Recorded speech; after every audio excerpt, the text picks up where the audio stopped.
At may apuntahan tayo for today. At hindi pwedeng nasa bahay lang tayo. At dahil walang trabaho, maghahanap tayo ng mapaglilibangan. Oh, hindi po ito scatter ha. Maghanap lang po kami ng maiulam. At pagkarating nga namin, inilatag agad ni partner ang lambat at nang may mahuli agad. At dahil takot kaming magutom, syempre, nagbaon ng lola nyo. Tara, kain tayo. Ang sarap nga palang kumain dito para ka lang nagpipiknik. At hindi nga pala kami nakapagdala ng plato. Kaya kanya-kanyang diskarte na lang. Ang importante, busog.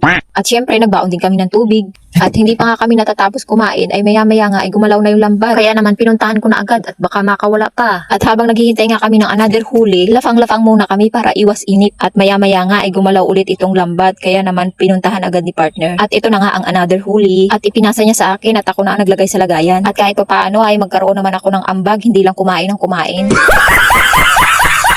Pagkatapos ko ngang inilagay ay tinuloy ko na itong pagkain ko. Sayang naman baka masira.